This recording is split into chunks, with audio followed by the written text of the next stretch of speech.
Good morning students.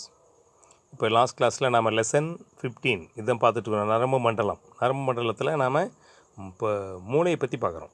மூளையில் பெருமூளை, நடுமூளை, சிறுமூளை இது பார்த்துருக்கோம். இப்போ சிறுமூளை அடுத்தது பான்ஸ் அப்படின்னா என்ன அப்படிங்கிறத பார்க்கலாம். பான்ஸ் அப்படிங்கிற லத்தீன் மொழி சொல்லுக்கு இணைப்புன்னு பொருள். சிறுமூளையினுடைய 2 பக்கவாட்டு கதுப்புகளை இணைக்கக்கூடிய இணைப்பு பகுதி தான் பான்ஸ். சிறுமூளையின் 2 பக்கவாட்டு கதுப்புகளை இணைக்கக்கூடிய இணைப்பு பகுதி இந்த பான்ஸ். நம்ம ஏற்கனவே சொன்னோம், பெருமூளை அரைக்கோளங்கள் 2 இருக்குது. வலது அரைக்கோளம், வலது பெருமூளை அரைக்கோளம், இடது பெருமூளை அரைக்கோளம். இந்த ரெண்டையும் இணைக்கக்கூடிய ஒரு நரம்பு கற்றை நரம்பு திரள் கற்றை நம்ம என்ன சொன்னோம், கார்பஸ் கலோசம்னு சொன்னோமா, அதே மாதிரி இது பான்ஸ், சிறுமூளையில் பான்ஸ். இது சிறுமூளை, தண்டுவடம், நடுமூளை, பெருமூளை ஆகியவற்றுக்கிடையே சமிக்ஞைகளை கடத்தக்கூடிய மையமாக இது செயல்படுகிறது. அதேமாதிரி இது சுவாசம் மற்றும் உறக்க சுழற்சிகளை கட்டுப்படுத்துகிறது. இதுதான் இதனுடைய பணி, பான்ஸினுடைய பணி. அடுத்தது முகுளம். மூளையினுடைய கீழ்ப்பகுதியான முகுளம் தண்டுவடத்தையும் மூளையினுடைய பிற பகுதியும் இணைக்கக்கூடிய பகுதி முகுளம். இது இதய துடிப்பினை கட்டுப்படுத்தக்கூடிய மையமாக செயல்படுகிறது. அதேமாதிரி சுவாசத்தினை கட்டுப்படுத்தக்கூடிய மையமாகவும் செயல்படுகிறது. இரத்த குழாய்களின் சுருக்கத்தினை கட்டுப்படுத்தக்கூடிய மையமாகவும் செயல்படுகிறது. இதுதான் இதனுடைய பணி, முகுளத்தினுடைய பணி. மேலும் இது உமிழ்நீர் சிறப்பது, அதே மாதிரி வாந்தி எடுத்தல், இதையெல்லாம் ஒழுங்குபடுத்துவதும் முகுளம் தான். முகுளம், வாந்தி எடுத்தல், உமிழ்நீர் சுரப்பது, இதையெல்லாம் ஒழுங்குபடுத்துவதும் முகுளம். சரி, இப்போ அடுத்தது நம்ம மூளையினுடைய அமைப்பு மற்றும் பணிகளை பார்க்கலாம். மூளையினுடைய அமைப்பு: பெருமூளை புரணி, செரிப்ரல் கார்டெக்ஸ், தலாமஸ், ஹைப்போதலாமஸ், சிறுமூளை, பான்ஸ், முகுளம். இதுதான் மூளையினுடைய அமைப்பு. மூளையில் இந்த 5 பகுதிகள் காணப்படுகிறது. இது பெருமூளை புரணி, செரிப்ரல் கார்டெக்ஸ். இது என்ன, இதனுடைய பணி என்ன? இது முக்கியமானது. 4 மார்க்கில் கேட்கலாம். அதே மாதிரி 2 மட்டும் கேட்டு 2 மார்க்லேயும் கேட்கலாம். உணர்வுகளை பெறுதல், தன்னிச்சையாக செயல்களை கட்டுப்படுத்துதல், மொழி அறிவு, மன அறிவு, சிந்தித்தல், அதே மாதிரி நினைவுத்திறன், முடிவெடுக்கக்கூடிய திறன், கற்பனை திறன், இது எல்லா பணியும் செய்யக்கூடியது பெருமூளை புரணி தான் செய்யுது. அதே மாதிரி தலாமஸ்ங்கிறது கடத்தும் மையமாக செயல்படுதல் தலாமஸ். ஹைப்போதலாமஸ் உடல் வெப்பநிலையை கட்டுப்படுத்துதல், தாகம், பசி, சிறுநீர் வெளியேற்றுதல், நரம்பு மண்டலத்திற்கும் நாளமில்லா சுரப்பி மண்டலத்திற்கும் இடையேயான முக்கியமான இணைப்பாக செயல்படுதல். நரம்பு மண்டலத்துக்கும் நாளமில்லா சுரப்பி மண்டலத்துக்கும் இடையே ஒரு முக்கியமான இணைப்பு பகுதியாக செயல்படுவது இந்த ஹைப்போதலாமஸ். அதேமாதிரி சிறுமூளை உடல் சமநிலை, தசைகளினுடைய தன்னிச்சையான செயல்களை கட்டுப்படுத்தல், இதெல்லாம் சிறுமூளையினுடைய பணி. உடலினுடைய சமநிலை, தசைகளின் தன்னிச்சையான செயல்களை கட்டுப்படுத்துதல் சிறுமூளையினுடைய பணி. பான்ஸ், முகுளம் இப்போ தான் பார்த்தோம். பான்ஸ் மற்றும் முகுளத்தினுடைய பணி என்ன? உறக்க விழிப்பு சுழற்சி, இதய துடிப்பு, சுவாசம் மற்றும் செரித்தலை கட்டுப்படுத்தும் மையமாக செயல்படுதல் பான்ஸ் மற்றும் முகுளத்தினுடைய பணி. இது இம்பார்ட்டன்ட் 4 மார்க், அதே மாதிரி இம்பார்ட்டன்ட் 2 மார்க், அதே மாதிரி தனியாக 1 மார்க்லேயும் வரலாம். ஓகேவா? இது மூளையினுடைய அமைப்பு மற்றும் பணிகள். இந்த அட்டவணை தரவாக பார்த்துக்கணும். ஓகேவா? அடுத்தது தண்டுவடம். தண்டுவடம் குழல் போன்ற அமைப்பாக முதுகெலும்பினுடைய உள்ளே முள்ளெலும்பு தொடரினுடைய நரம்பு குழலுக்குள் அப்படியே உள்ள மூளையினுடைய கண்டினியூட்டி தான் தண்டுவடம். மூளையை போன்று தண்டுவடமும் மூவகை ஜவ்வுகளால் சூழப்பட்டுள்ளது. இந்த முகுளத்தினுடைய கீழ்ப்புறத்தில் தொடங்கி இடுப்பெலும்பினுடைய கீழ்ப்புறம் வரை இந்த தண்டுவடம் தொடர்ந்து செல்கிறது. தண்டுவடத்தினுடைய கீழ்ப்புறமும் குறுகிய மெல்லிய நார்கள் இணைந்தது போன்ற ஒரு அமைப்பு காணப்படும். அதுக்கு பேர் பைலம் டெர்மினலை. 2 மார்க்கில் இருக்கலாம். பைலம் டெர்மினலை என்றால் என்ன? தண்டுவடத்தின் கீழ்ப்புறம் குறுகிய மெல்லிய நார்கள் இணைந்தது போன்ற அமைப்பு காணப்படுகிறது. இது பைலம் டெர்மினலை என்று பெயர். ஓகேவா? அதே மாதிரி தண்டுவடத்தினுடைய உட்புறம் தண்டுவட திரவத்தால் நிரம்பியுள்ள குழல்கள் இருக்கும். தண்டுவட திரவம் இது மைய குழல் அப்படின்னு சொல்கிறது, சென்ட்ரல் கேனல். தண்டுவடத்தினுடைய சாம்பல் நிற பகுதியானது ஆங்கில எழுத்து H போன்று இருக்கும்.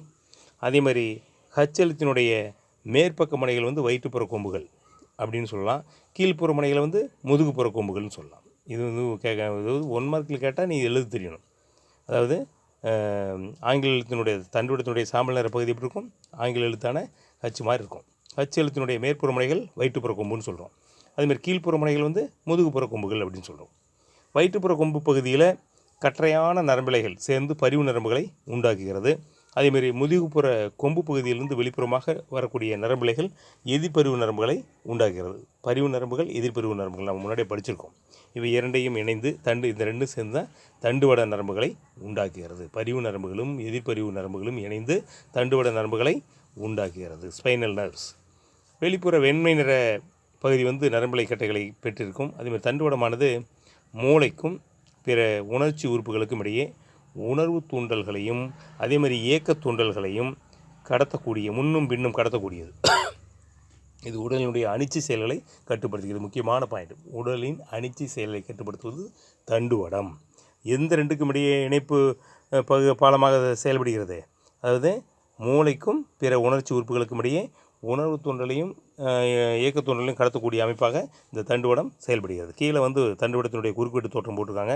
இந்த டயக்ராம் பார்த்துங்க, முக்கியமானது. வெண்மை நிற பகுதி, சாம்பல் நிற பகுதி உணர்ச்சி நரம்புகள், நரம்பு செல்கள், வயிற்றுப்புற கொம்பு, முதுகுப்புற கொம்பு, இயக்க நரம்பு செல்கள், மையக்குழல், தண்டுவட நரம்பு. இதை பார்த்துங்க. இது தண்டுவடத்தினுடைய அமைப்பு. அதாவது குறுக்குவெட்டு தோற்றம் கேட்டால் நீ எழுத தெரியணும். அதே மாதிரி இதுக்கு முன்னாடி மேலும் அறிந்து கொள்வது முக்கியமானது. எலக்ட்ரோ என்செஃபலோகிராம் EEG அப்படிங்கிறது மூளையில் உண்டாகக்கூடிய மின் அதிர்வுகளை பதிவு செய்யக்கூடிய ஒரு கருவி. மூளையில் உண்டாகும் மின் அதிர்வுகளை பதிவு செய்யும் கருவி எது? EEG, electro encephalogram. இது மூளையினுடைய செயல்பாட்டில் ஏற்படக்கூடிய அசாதாரணமான மூளை அலைகளை கண்டு உணரவும், அதேமாதிரி மூளையில் ஏற்படக்கூடிய உடனடியான மாற்றங்கள், மூளை கட்டி, தலையில் ஏற்படக்கூடிய காயங்கள், வலிப்பு, இந்த நோய்களை கண்டுபிடிக்கவும் இது பயன்படுகிறது. ஓகேவா? இது ஒரு முக்கியமான 1 மார்க் இதில் வரும், கேட்டுங்க. என்செஃபலோகிராம் என்றால் என்னென்னா எழுத தெரியணும். அதேமாதிரி மூளை தண்டுவட திரவம். மூளையானது சிறப்பு திரவத்தினால் மிதந்த நிலையில் காணப்படும். இந்த திரவத்துக்கு பேர் மூளை தண்டுவட திரவம்னு பேர். 2 மார்க். மூளை தண்டுவட திரவம் என்றால் என்ன? மூளையானது சிறப்பு வாய்ந்த திரவத்தினுள் மிதந்து காணப்படும். அந்த திரவத்துக்கு தான் மூளை தண்டுவட திரவம்னு சொல்கிறோம். மண்டையோட்டினுள் நெண்ணீர் போன்றுள்ள இந்த திரவம் மூளையை அதிர்வுகளிலிருந்து பாதுகாக்கும். அதிர்ச்சியிலிருந்து மூளையை பாதுகாக்கிறது இந்த மூளை தண்டுவட திரவம் தான். தண்டுவடத்தினுடைய மையக்குழலினுள்ளும் இந்த திரவம் கண்டிப்பாக தொடர்ந்து காணப்படும். மூளையில் எப்படி இருக்கோ அதே மாதிரி தண்டுவடத்தினுடைய மையக்குழல்களிலும் இது காணப்படுகிறது. ஓகேவா? அடுத்தது பணிகள் என்ன? திடீர் அதிர்வுகளின் போது மூளை பாதிப்படையாமல் பாதுகாப்பது மூளை தண்டுவட திரவம். மூளைக்கான ஊட்டச்சத்துக்களை அளிக்கக்கூடிய பணியை மேற்கொள்வதும் மூளை தண்டுவட திரவம். மூளையில் உருவாகக்கூடிய கழிவுகளை சேகரித்து வெளியேற்றக்கூடிய பணியை செய்வதும் இந்த மூளை தண்டுவட திரவம் தான். அந்த கழிவுகளை வெளியேற்றுறது இதுதான். அதேமாதிரி மூளை பெட்டகத்தின் உள்ளே நிலையான அழுத்தத்தை பராமரிப்பதும் இந்த மூளை தண்டுவட திரவமே. ஓகேவா? மூளை தண்டுவட திரவம். இப்போ மூளை பான்ஸ், முகுளம், அப்புறம் தண்டுவடம் பார்த்துட்டோம். மூளை தண்டுவட திரவம்னா என்னென்னு பார்த்தோம். அடுத்தது அனிச்சை செயல். அனிச்சை செயல் அப்படின்னு என்ன? தன்னிச்சையான ஒரு தூண்டலுக்கு பதில் விளைவாக நடக்கக்கூடிய எதிர்வினை தான் அனிச்சை செயல். தன்னிச்சையாக இது 2 வகையான அனிச்சைகள் காணப்படுகிறது. ஒன்று எளிய அல்லது அடிப்படையான அனிச்சை செயல்கள், இன்னொன்று பெறப்பட்ட அல்லது கட்டுப்படுத்தப்பட்ட அனிச்சை செயல்கள்னு 2 விதமான அனிச்சை செயல்கள் காணப்படுகிறது. ஃபஸ்ட்டு எளிய அல்லது அடிப்படையான அனிச்சை செயல்னால் என்ன? இந்த வகையான அனிச்சை செயல்கள் உள்ளார்ந்த மற்றும் கட்டுணராத துலங்கள் ஆகும். நம்முடைய அன்றாட வாழ்வில் நாம் பல எளிமையான அனிச்சை செயல்களை பயன்படுத்துகிறோம். எப்படி? உதாரணமாக நமது கண்ணில் தூசி விழும்போது என்ன பண்ணும்? இமைகள் தானாக மூடிக்கிறோம். அதே மாதிரி தும்முதல், இருமுதல், கொட்டாய் விடுதல், இதெல்லாமே இந்த எளிய அல்லது அடிப்படையான அனிச்சை செயல்கள் தான். நம்ம அறியாமலேயே சிந்திக்காமலேயே இதை என்ன உடனடியாக செஞ்சிடறோம். அதனால் இது எளிய அல்லது அடிப்படையான அனிச்சை செயல்கள் கேட்கலாம். அதேமாதிரி பெறப்பட்ட அல்லது கட்டுப்படுத்தப்பட்ட அனிச்சை செயல்கள்னால் இவ்வகையான அனிச்சை செயல்கள் பார்த்திங்கன்னா கற்றல் அல்லது பயிற்சியின் மூலம் செயல்படுத்தப்படுறது. உதாரணத்துக்கு ஹார்மோனியம் வாசித்தலின் போது இசை குறிப்புகளுக்கு ஏற்ப சரியான கட்டையை அழுத்துறது, அதேமாதிரி விடுவிப்பது, கற்றல் மூலம் பெறப்பட்ட இந்த அனிச்சை செயல் நம்ம கற்றுக்கிட்டது, பயிற்சி எடுத்து அதை செய்யக்கூடியது தான் அந்த கட்டுப்படுத்தப்பட்ட அனிச்சை செயல். தொடர்ச்சியான பயிற்சியின் மூலம் தான் இந்த அனிச்சை செயலை செய்ய முடியும். இது போன்ற வேறு ஏதேனும் சில எடுத்துக்காட்டுகள் கூற முடியுமானா சொல்லலாம். அதே மாதிரி பெரும்பாலான அனிச்சை செயல்கள் தண்டுவடத்தினால் கண்காணிக்கப்பட்டு கட்டுப்படுத்தப்படுகிறது. அதே மாதிரி இது தண்டுவட அனிச்சை செயல்னு சொல்கிறோம். தண்டுவட அனிச்சை செயல்கள் என்றால் என்னென்னு கொஸ்டின் கேட்டால் இது எழுதணும். நரம்பு செல்களுக்கு இடையே அதே மாதிரி நடைபெறக்கூடிய தூண்டல் துலங்கல் அனிச்சை செயல் பாதைகள் அனைத்தும் ஒருங்கிணைத்து அனிச்சை வில். இது 2 மார்க். அனிச்சை வில் என்றால் என்ன? நரம்பு செல்களுக்கு இடையே நடைபெறக்கூடிய தூண்டல் துலங்கல் அனிச்சை செயல் பாதைகளை அனைத்தும் ஒருங்கிணைத்து இந்த அனிச்சை வில் அப்படின்னு சொல்கிறோம். அனைத்தையும் ஒருங்கிணைக்கக்கூடிய அந்த இதை தான் நம்ம என்னென்னு சொல்கிறோம்? அனிச்சை வில். ஒரு சூடான தட்டினை நாம் தொடும்போது என்ன பண்ணுறோம்? உடல் அந்த சூடு நம்ம உணர்கிறோம்.